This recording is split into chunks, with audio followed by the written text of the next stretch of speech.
안녕하세요. 얼마 전에 시댁에 한번 난리가 있었어요. 난데없이 시부모님 갑작스런 호출에 남편하고 부랴부랴 시댁에 다녀왔는데 도착해보니 집안 분위기가 말도 아니었고 웬 젊은 총각이 두 분 앞에 무릎을 꿇고 빌고 있더라고요. 신우는 옆에서 눈물 콧물 쏟으면서 울고 있었고요. 이게 무슨 상황인가 감도 안 잡혔는데 알고 보니 신우가 아주 대형 사고를 쳐버린 거예요. 속도 위반도 이런 속도 위반이 따로 없었죠.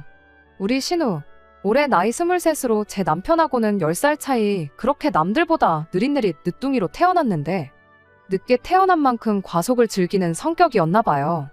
아무튼 그나마 제가 듣기에 다행이라 생각했던 점은 그 남자가 군대를 다녀왔다는 사실이었죠. 적어도 신우 절해놓고 군대로 도망가지는 않겠구나 싶었거든요. 사실 이렇게 일이 꼬인 거 두 사람은 진작에 어떤 상황인지 알고 있었는데 보아하니 신우가 시부모님한테 혼날까봐 무섭다고 이야기하는 걸 계속 숨기면서 피해왔었나 봐요. 그런데 시간이 지나면서 배가 불러오니 더 이상 숨길 수 없는 지경에 이르렀던 거고요. 차라리 미리 말했다면 상황이 이렇게 되기 전에 손을 쓸 수 있었겠지만 그렇게 하기는 꿈도 못 꿀 만큼 시간이 지나버렸다는 게 오히려 두 사람한테는 독이 되었던 겁니다. 시댁이 난리가 난 상황인 건 알겠는데 솔직히 거기에 저희가 있어야 할 이유가 뭔가 싶긴 했습니다. 저희가 그 자리에 있는다고 뭐 해줄 수 있는 게 있던 건 아니니까요. 그냥 혹시나 머릿수라도 더 많으면 그 총각이 위압감이라도 더 느끼지 않겠나 싶어서 부른 거구나 싶었죠.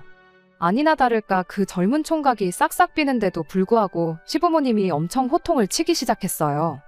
우리가 이 결혼을 허락할 줄 알고 찾아온 거냐며 염치가 있네 없네 떠드시는데 솔직히 제 생각에는 그렇게 아무 결정권도 없는 총각만 닥달할 게 아니고 하루라도 빨리 그쪽 부모님 같이 해서 이야기 나누는 자리를 만드는 게 어떤가 싶었어요.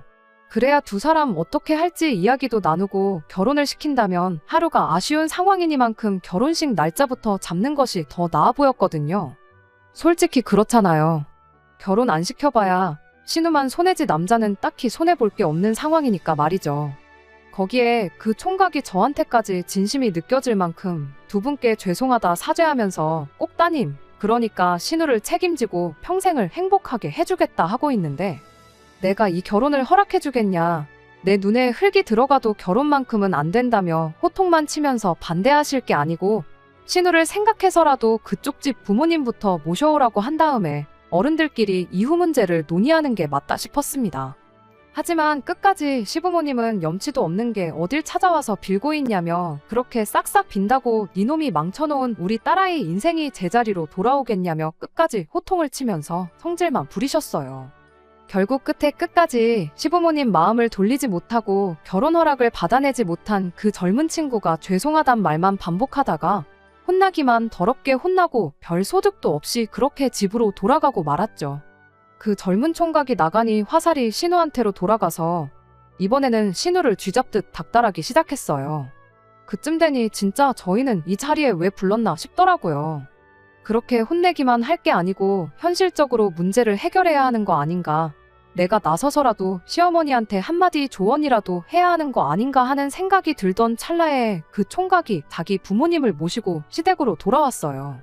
가보겠다 말하고 집에서 나간 지 시간이 얼마 안 된 걸로 봐서 그쪽 집 부모님이 애초에 처음부터 시댁 근처에 와서 대기하고 계셨던 것 같더군요. 남자 쪽 부모님은 저희 시부모님하고는 다르게 이 상황을 현실적으로 해결하기를 바라시더라고요. 제가 생각했던 가장 이상적인 해결 방법이기도 했고 양가 어른들이 싸움판을 벌이는 게 아니라 한쪽이라도 정상적인 생각을 하고 있는 게 다행이다 싶었습니다. 당장 화가 나시는 건 이해한다고 하면서도 그래도 따님과 뱃속의 아이 생각하면 혼만 낼 게 아니고 하루라도 빨리 둘이 결혼부터 시키는 게 맞지 않겠냐는 이야기를 먼저 꺼내오셨어요. 그런데 시부모님은 두 분께 당신들은 뭘 잘했다고 우리를 가르치려 드냐며 역정만 더 내셨죠. 솔직히 따지고 보면 남자가 혼자 만든다고 만들어지는 것도 아니고 신우도 일조를 했으니 결과물이 나온 거 아니겠나요? 그런데도 자꾸만 큰 소리로 호통만 치고 있는 걸 보고 있자니 괜히 제3자나 마찬가지인 제가 다 조마조마하더라고요. 저러다 저 남자 부모님이 됐다고 그럼 양육비나 늦지 않게 보내면 되는 거냐고 하고 나올까 봐요. 그래도 두 분이 끝까지 점잖은 태도로 시부모님께 사과드리면서 그렇다고 이미 이렇게 시간이 지났는데 어떻게 병원으로 보낼 수도 없는 노릇 아니겠냐고 현실적으로 일을 헤쳐나가자는 제안을 해오셨어요. 시부모님이 애들 학교도 졸업 못하고 머리에 피도 안 마른 거 결혼만 시킨다고 되겠냐고 계속 역정을 부리시는데 그쪽 집에서 정말 생각지도 못한 제안을 해왔습니다. 그 남자 쪽 아버님이 사업을 하나 하고 계신답니다. 정확하게 회사 규모가 얼마나 되고 그런 건 말을 안 했지만 대충 말하는 투를 들어보니 여유가 좀 있는 것처럼 보였어요. 제안한 조건도 파격적이었습니다. 당장 아들을 회사에 취직시키는 건 주변 사람들 눈도 있고 해서 안 될 것 같다고. 하지만 인맥을 총동원해서 자기 앞가림 할 수 있는 직장을 구하도록 만들겠다고요. 그리고 신우는 책임지고 당신들 회사에 취직을 시켜서 일을 할 수 있게 도와주겠답니다. 이야기 들어보니 아들한테 회사를 물려주겠다고 하는 소리나 마찬가지였어요. 당장 23밖에 안 된 아들을 회사에 입사시키면 다른 직원들 눈치도 있고 해서 그렇게는 못할 것 같고 같은 업종에 있는 회사의 낙하산으로라도 취직시켜서 경력 쌓게 만들고 직원들이 인정할 수 있을 것 같은 시점에 당신 회사로 불러들여서 일을 가르쳐주겠노라고요.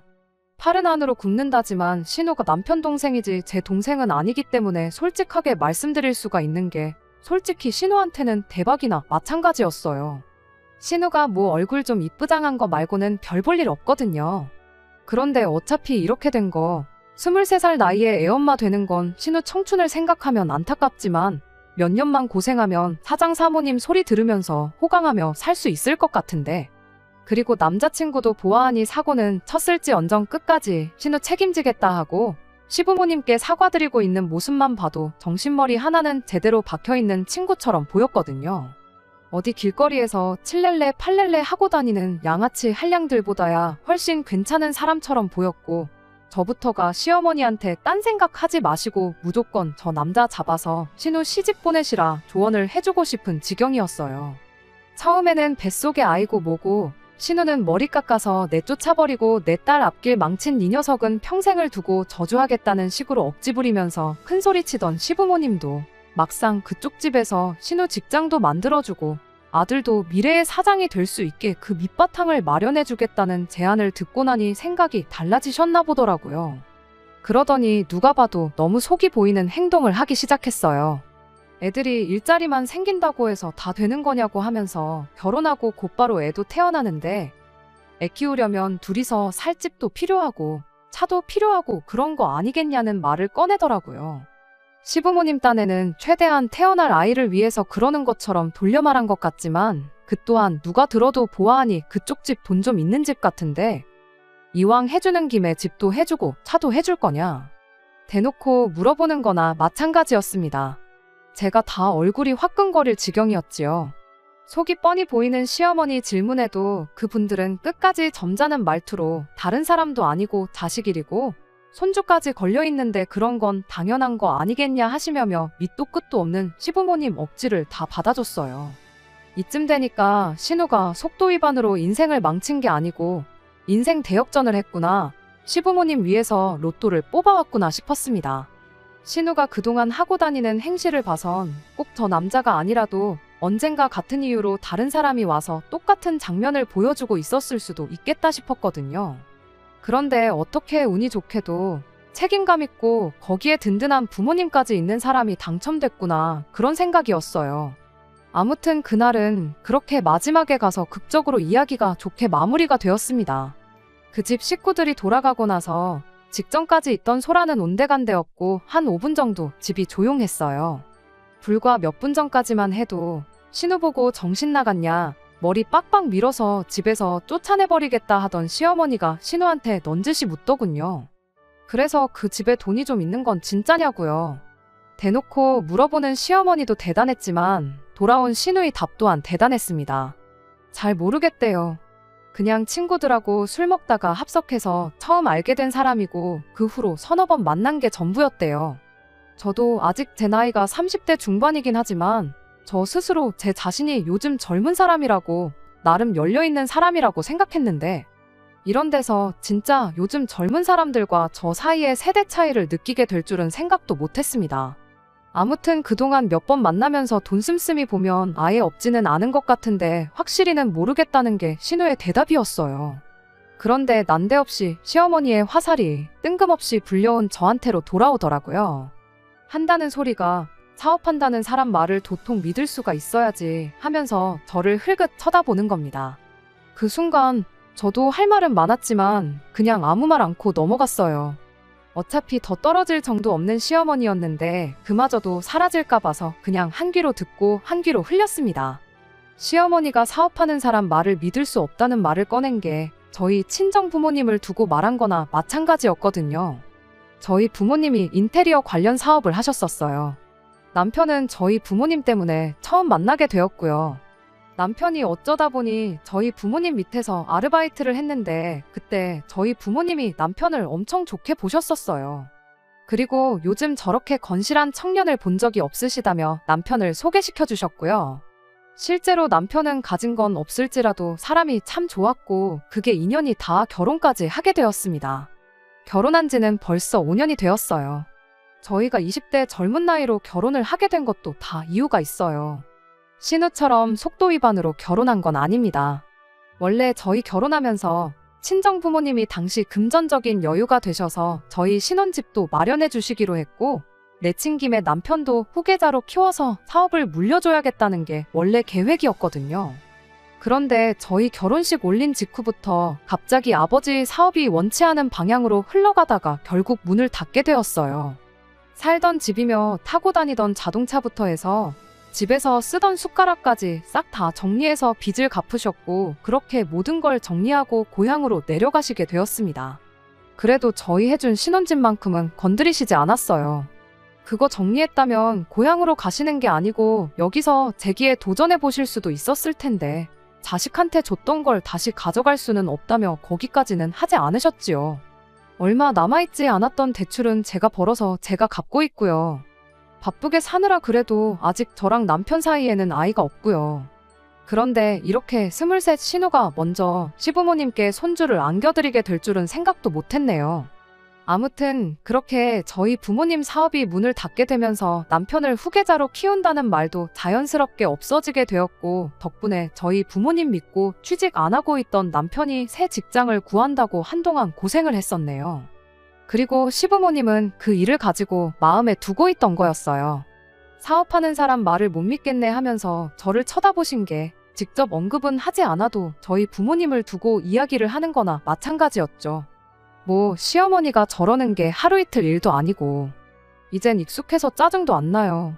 쥐뿔도 없는 남편하고 결혼해서 신혼집 마련할 때 아무 걱정도 안 될 만큼 해줬으면 충분히 할 만큼 이상을 했다고 생각하는데 시어머니 딴에는 쥐뿔도 없는 아들이 세상에서 제일 잘난 아들이고 저희 집에서 그 잘난 아들 데려가기 위해 공수표를 날렸구나 생각하시는 거겠죠.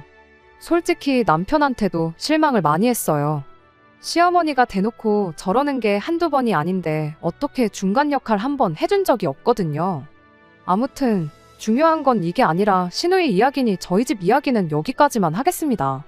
아무튼 마지막에 가서는 시어머니 때문에 기분이 좀 상하긴 했지만 밑도 끝도 없이 시어머니 호출에 끌려와서 그냥 재미있는 아침 막장 드라마 한 편을 생중계로 봤구나 싶은 심정이었거든요. 그날은 물론이고 그 이후에도 이 신우이 주연의 막장 드라마 한 편이 제 인생에 그 어떤 영향을 끼칠 거라고 생각해 본 적은 단 한순간도 없었어요. 문제는 역시나 시어머니 때문에 시작되었습니다. 그 이후로 저랑 남편은 따로 참석을 안 해서 몰랐는데 이후로 나름 상견례도 하고 본격적으로 결혼 준비가 시작되었나 보더라고요. 신우가 배가 조금 많이 불러있던 상황이었던 것만큼 신우도 그렇고 그쪽 집도 그렇고 하루라도 빨리 서둘러서 결혼식을 올리고 싶었나 봐요. 신우도 하루라도 날씬하고 이쁠 때 결혼하고 싶을 테고 그쪽 집도 아들이 23 나이로 장가가는 게 속도 위반 때문이다 대놓고 광고하고 싶지 않았던 것 같고요.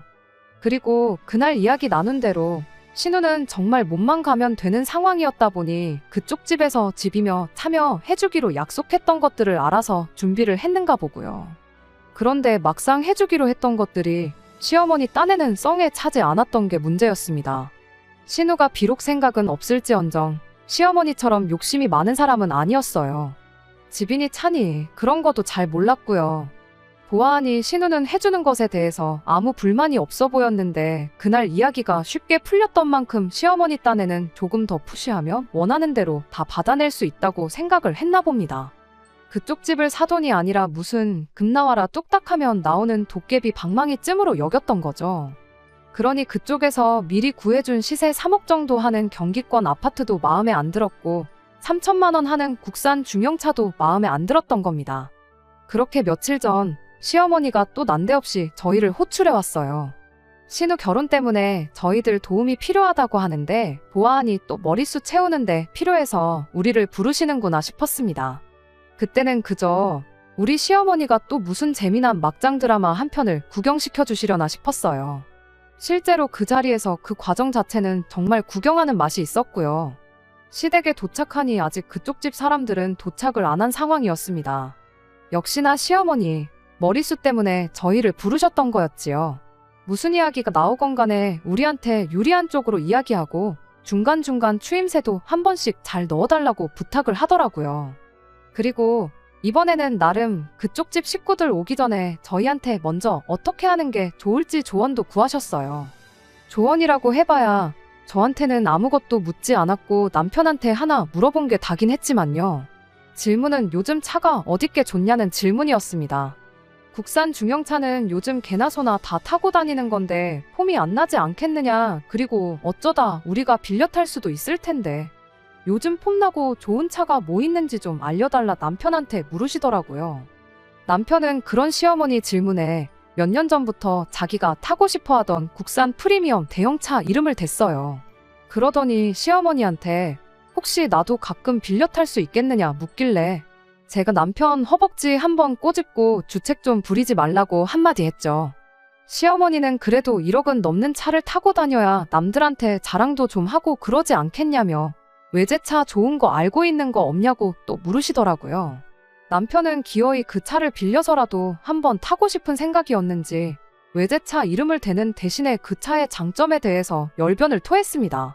그 차가 요즘 젊은 사람 어른들 두루두루 다 선호하는 차고 옵션 이것저것 다 넣으면 1억 정도 할 거다 하면서 말이죠. 1억은 넘는다는 말에 시어머니가 만족했는지 그럼 차는 그 정도로 하면 되겠다고 한마디 하시곤 이어서 신우한테 질문을 하셨어요. 얼마 전 계약했다는 그 집은 가봤냐고요. 신우는 가봤는데 지은 지 몇 년 안 돼서 깨끗하고 평수는 좀 작기는 한데 단지에 바로 학교며 유치원이며 다 붙어 있어서 좋아는 보이더라 대답을 했습니다. 제가 보기에는 신우가 나름 만족해하는 것 같은데 시어머니가 신우한테 사람이 그렇게 쉽게 만족하면 안 된다. 욕심이 있어야지 발전이 있는 법이라며 신우한테 인생의 교훈을 전수해주고 있었어요. 보아하니 해준다는 집도 차도 마음에 안 드니 더 좋은 걸로 해주시라 요구하시려는 것처럼 보였습니다.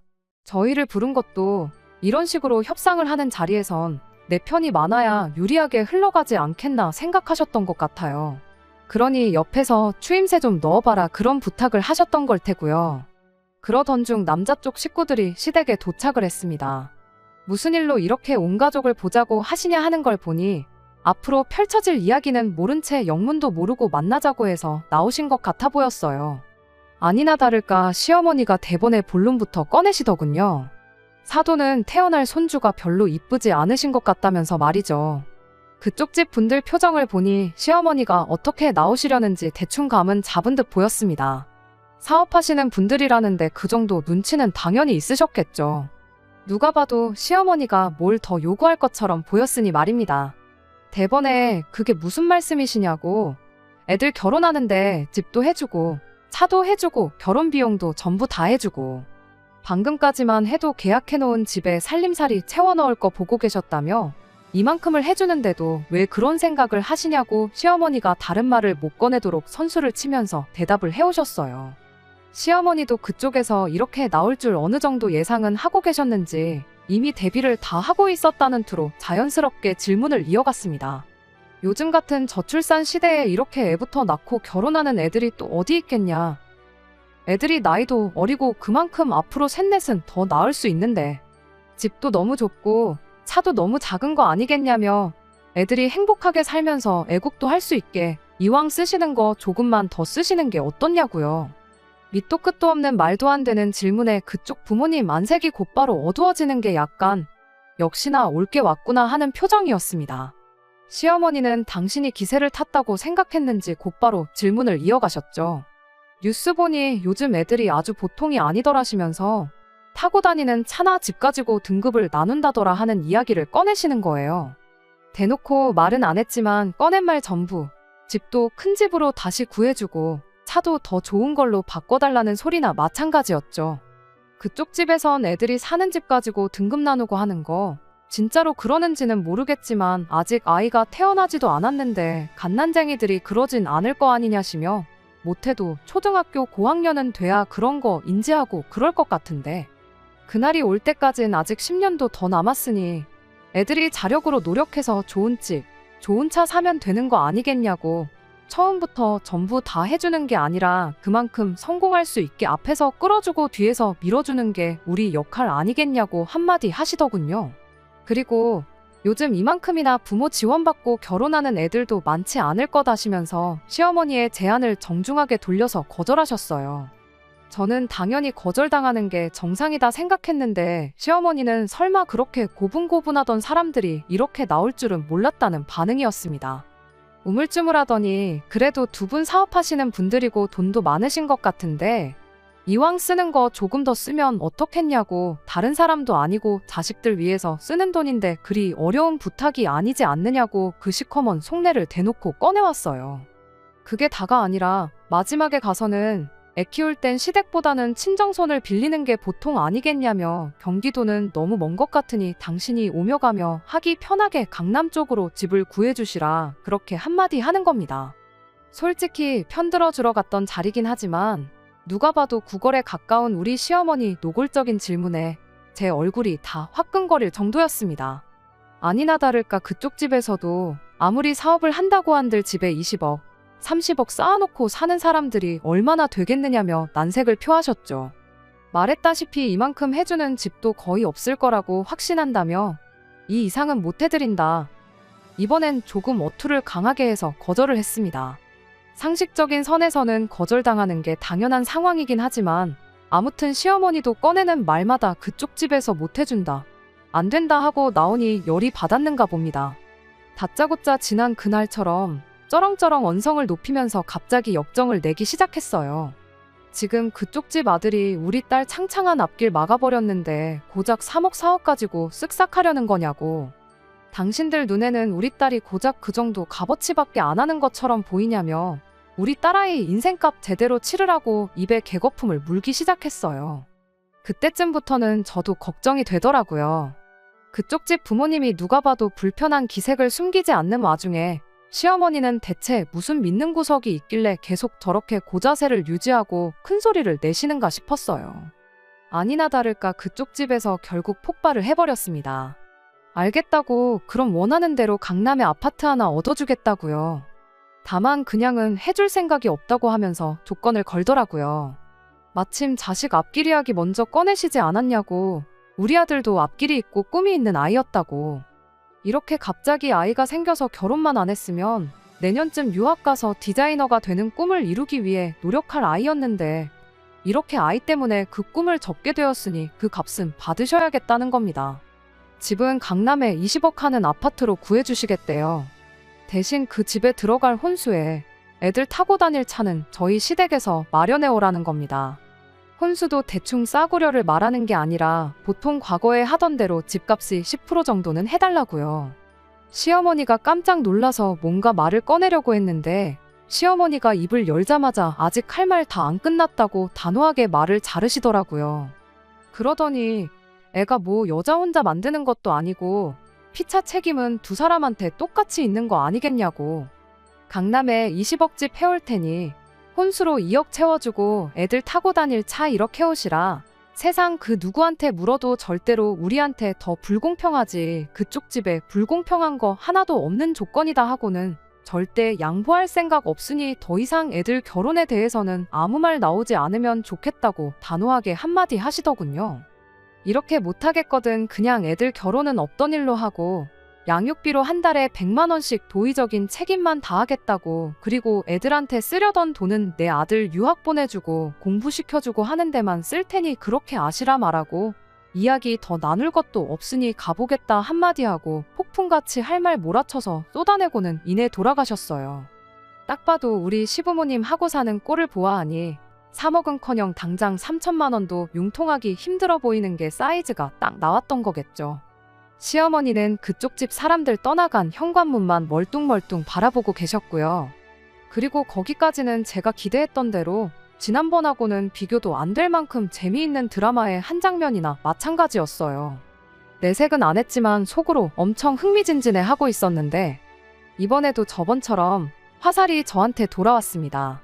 그쪽 생각이 틀린 게 없던 게 당장 시어머니가 그쪽에서 요구하는 3억을 해올 재간은 없었습니다. 어떻게 해야 그 큰 돈을 마련해올 수 있을까 하는 와중에 시어머니가 저를 보더니 니네 집을 팔면 되겠구나 하면서 무슨 엄청난 발견을 한 사람 마냥 신이 나서 저한테 한마디를 하는 거예요. 저한테는 아닌 밤중에 날벼락 같은 소리였죠. 얼마 되도 않는 월급으로 남은 대출 갚는다고 까불지 말고 그냥 이참에 니네 집 정리하고 저희는 시댁에 들어와서 살라는 소리를 아무렇지도 않게 하시는 거예요. 남편도 그게 무슨 말씀이시냐고 시어머니한테 말도 안 되는 소리 하지 마시라 한마디를 했어요. 그랬더니 시어머니가 한다는 말이 계산을 조금만 해보면 절대 손해보는 장사가 아니고 그때가 되면 당신이 어련히 우리도 한몫 챙겨줄 테니 걱정 말라는 소리를 꺼내는 겁니다. 무슨 말인가 했더니 일단 신우 결혼부터 시키자는 소리였어요. 저희 집 팔아가지고 그쪽에서 해오라는 조건 맞춰주는 건 투자라고 생각하라고요. 일단 그렇게 결혼시켜서 5년 뒤에 신우를 이혼시키면 모든 게 해결된다는 겁니다. TV에서 보니까 집에서 애만 키워도 5년 넘게 같이 살면 절반은 재산분할 받을 수 있는 것 같다더라 하면서요. 그것만 단순 계산해도 3억 넣어놓고 5년 뒤에 10억을 버는 7억짜리 투자라고. 그런 거저먹는 장사가 어디 있냐네요. 거기에 다른 건 몰라도 대한민국 땅에서 강남 집값이 오르면 올랐지 내려갈 일은 없다고. 5년 뒤에 그 집이 25억이 되어 있을지 30억이 되어 있을지 아무도 모르는 거 아니겠냐며 무조건 저희 집을 팔아서라도 신우 결혼부터 시키는 게 이득이라는 겁니다. 그렇게 이혼하고 나면 또 양육비는 양육비대로 뜯어낼 수 있다고 하면서 5년 뒤에 결실을 맺으면 저희 집 한 돈도 돌려주시겠다고 아주 자랑스럽게 이야기하는데 세상에 저는 저희 시어머니가 좋은 분은 아니시라는 걸 알고는 있었지만 이 정도로 구제불능인 줄은 생각도 못했습니다. 당장 1시간도 전까지만 해도 니네 자식이 우리 귀한 딸 앞길 망쳐놓았다니 어쩌니 하면서 입에 거품까지 물어가며 열변을 토하시던 분이 당장 그 귀한 딸 아직 23, 5년 뒤에도 28살밖에 안 되는 딸을 이혼녀 만들어서 장사를 할 생각을 하고 있는 게 어처구니가 없었죠. 옆에서 신우가 시어머니한테 나 이혼할 생각 없는데 왜 그러시냐고 뭐라 하는데 시어머니는 그런 신우 말은 들은 척도 안 하고 네가 평생 어디 가서 그 큰 돈을 벌 수나 있겠냐고 그냥 엄마가 시키는 대로 하라고 신우를 찍어 누르더라고요. 제가 이런 사람들하고 그동안 한 식구라고 명절 때 떡국도 끓여 먹고 했던 게 다 부끄러워지는 겁니다. 시어머니한테 그런 말도 안 되는 계획에는 동참할 생각 없다고 말하고 시댁을 뛰쳐나왔어요. 현관문 밖으로 시어머니가 제 욕을 하는 게 다 들렸는데 그런 거 아랑곳하지 않고 집으로 혼자 돌아왔습니다. 남편은 제가 집에 도착하고 나서 1시간 정도 지나 집에 들어왔는데 시어머니한테 무슨 이야기를 듣고 온 건지 그래도 어머니 말이 아예 일리가 없는 건 아니지 않냐면서 시어머니 편을 들어주네요. 일단 그 3억만 마련해주면 신우 이혼하고 나서 재산분할 받을 때 최대한 많이 우리 몫을 챙겨주신다고 약속받고 왔다면서 우리 집 시세가 5억 정도 하지 않냐. 신우가 그 5년 채울 동안 우리는 시댁에 들어가 살고 수중에 남은 2억잘 굴리면서 월급은 월급대로 모으면 그때쯤 10억도 만들 수 있지 않겠냐고. 장인어른 사업 그렇게 되고 우리도 앞길이 막힌 거나 마찬가지인데 언제까지 이 집 하나 쥐고 이렇게 살아야겠냐고. 이 상황을 너무 나쁘게만 생각하지 말고 기회라 생각하고 한번 잘 살아보자고 저를 설득하는 거 아니겠나요. 저희 아버지 말 맞다나 건실하다는 거 하나 믿고 쥐뿔도 없는 남편하고 결혼한 건데 그 부모의 그 자식이라고 건실한 게 아니고 그냥 시키는 거 잘하는 꿈도 희망도 없는 사람이란 걸 결혼 생활 5년이 지나고 나서야 알게 되었네요. 남편한테는 미친 소리 하지 말라고, 한 번만 더 그 소리 꺼냈다간 내가 그쪽 집 찾아가서 어머님 더러운 계획 다 까발려버리고 아예 결혼부터 못하게 막겠다 말하고 말았습니다. 여태까지 저는 기껏해야 막장 드라마 속 병풍이나 마찬가지인 엑스트라인 줄 알았는데 알고 보니 저도 그 이야기의 주인공 중 하나였다는 게 정말 충격적이네요. 시어머니야, 원래 그런 사람이었으니 그렇다 쳐도 남편까지 이 정도로 개차반인 사람일 줄은 몰랐습니다. 사람 정말 다시 볼 일이고 앞으로 내 인생은 어쩌나 싶네요. 안녕하세요. 일전에 속도 위반한 신호 때문에 사연 보냈던 사람입니다. 이렇게 많은 관심을 받게 될 줄 몰랐고 관심받은 만큼 어떻게 마무리가 되었는지 알려드리는 게 도리인 것 같아 다시 사연을 보내게 되었네요. 알고 보니 남편이 더러운 시어머니 계획에 동참하라고 했던 게 끝이 아니었어요. 제가 거절하고 며칠 지나서 남편이 저한테 이혼 이야기를 꺼내왔거든요. 시어머니 이론에 의하면 저희도 결혼 생활 5년 했으니 암만 남편이 저희 집에 땡전 한 푼 안 보탰어도 재산 분할 절반 받아갈 수 있다는 생각이었나 봐요. 대출이 남아있긴 하지만 거의 다 갚아가는 상황에 저희 집 시세가 5억 정도 했으니 계산상 절반 재산 분할 받아가면 2억 5천이란 소리잖아요. 그럼 5천 정도는 시어머니가 어떻게든 마련을 할 수 있다는 생각이었나 봐요. 솔직히 남편이 그 이야기 꺼냈을 때 앞불싸 싶었고 재산 분할 해주기 싫어서라도 신우 이혼시켜서 한몫 챙길 더러운 계획에 동참을 해야 하는 거 아닌가 싶었습니다. 집이라는 인질이 잡혀있으니 그쪽 집에 가서 시어머니 더러운 계획을 떠벌릴 상황도 못 되었던 거고요. 그런데 정말 생각보다 일이 쉽게 해결됐어요. 혹시나 싶어서 변호사 사무실 찾아가 이 상황을 이야기했더니 남편분이 재산 형성에 기여한 바가 하나도 없는 것 같은데 그 경우에는 결혼 생활을 몇 년을 했던 간에 재산 분할을 안 해줘도 된다는 이야기를 들었거든요. 그 이야기는 못 들은 척하고 남편하고 이혼했어요. 재산 분할 합의에 실패하고 전전긍긍하던 시어머니와 남편 표정이 아직도 생생하고 그거 생각하면 속이 다 후련하네요. 시댁에서 로또라도 되지 않는 한 그 돈을 마련할 방법이 없어 보이긴 했지만 혹시 모르는 일이니 그쪽 집 찾아가서 시어머니 더러운 계획을 전부 말해줬습니다. 당연한 이야기겠지만 신우 결혼은 그 길로 물거품이 되었지요. 그 집 아들이 그래도 신우랑 결혼하고 싶은 마음은 진심이라고 그냥 결혼시켜주시면 안 된다고 헛물을 키길래 그동안 병풍처럼 구경만 하던 저도 나서서 그 집 아들을 뜯어말렸어요. 지금 내 꼴 보면 모르겠냐고 당장 신우 뱃속의 아이 생각하면 이게 맞는 것 같겠지만 나중 가면 분명히 후회할 거라고요. 그런데도 끝까지 결혼하겠다고 쇠고집을 부리는데 그쪽 집 부모님이 결혼할 거면 하라고 대신 땡전 한 푼 도와줄 생각 없으니 네 인생은 네가 책임져라 한마디 하더군요. 나중에 그쪽 집에서 연락받고 알게 되었는데 진짜로 그 집 아들이 신우 평생 책임지겠다고 혼자 몸으로 쳐들어가서 결혼시켜달라고 싹싹 빌었답니다. 그런데 시어머니 입장에서는 땡전 한 푼 없이 책임져야 할 입이 하나 더 늘어나는 상황이 달갑지 않았는지 시어머니 선에서 거절당했대요. 결혼할 생각 말고 양육비나 늦지 않게 보내달라고 했다나요. 애아빠가 된다는 책임감에 결혼을 하겠다던 신우 남자친구도 그때 시어머니한테 한번 또 데이고 정신을 차렸는지 이제는 부모님한테 결혼 못하게 뜯어말려줘서 감사하다 말하고 자기 꿈 이루겠다고 지금은 유학 준비 중이랍니다. 남편하고 시댁에도 여지껏 말 안 한 게 하나 있는데 더 숨길 필요 있겠나 싶어서 숙려기간 끝나고 이혼 신고하려고 남편을 다시 만나는 날에 알려줬어요. 남편이 평생을 두고 타고 싶어 하던 그 차를 타고 남편을 만나러 갔습니다. 신차는 출고되기까지 시간이 걸려서 억지로 중고차를 사야 하긴 했지만 아니나 다를까 남편이 그 차를 보고는 두 눈이 휘둥그레지더라고요. 딱 봐도 네가 돈이 어디 있어서 이 차를 타고 나왔냐는 표정이었는데 저희 친정아버지 사업이 망해서 낙향하신 것까진 사실이었어요.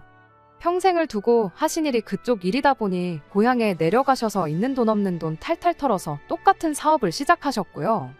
처음에는 조금 헤매셨는데 때마침 코로나 터지면서 리모델링 경기가 엄청 활발했던 때가 있었거든요. 요 근래는 경기도 안 좋고 자재값도 올라서 그때만큼 되는 건 아니지만 그때 이미 벌만큼 버셔서 완전히 재기에 성공하신 상황이었고요. 그리고 그때 아버지가 사위 그러니까 남편하고 한 약속 지키겠다며 몇 년 더 벌고 서울에서 다시 사업을 시작하겠다고 하셨는데 제가 시어머니 돈 밝히는 성격 보고 그냥 우리 집 먹고 살만해졌다는 거 모르게 하는 게 약이겠구나 싶어서 그러지 말자고, 그리고 두 분 노후만 신경 쓰시라고 했었거든요. 남편에게는 저희 집에 대해서 거짓말을 한 거나 마찬가지였지만 우리 집 망하고 남편이 시어머니 눈치 본다고 처가에 하나도 신경 안 쓰고 대출도 내 돈으로만 갚게 하고 지 돈은 버는 족족 시댁에 퍼다 날랐는데 오히려 그렇게 숨긴 게 지금에 와서는 약이 되었네요. 당신도 그렇고 당신 어머니도 그렇고 황금알을 낳는 거위 배를 가르는 재주만큼은 따라올 사람이 없는 것 같다고 한마디 했는데 그때 정말 속이 얼마나 시원했는지 몰라요. 어떻게든 시댁이나 남편 도움 없이 살아보겠다고 아둥바둥 애 없이 살아온 것도 다행이다 싶네요. 곧 태어날 신우 아이 생각하면 불쌍하긴 하지만 인생사 사필귀정이라고, 거기서 욕심 안 부리고 신우 행복만 바라주셨다면 시어머니한테도 좋은 일이 있었을 거라고 생각해요.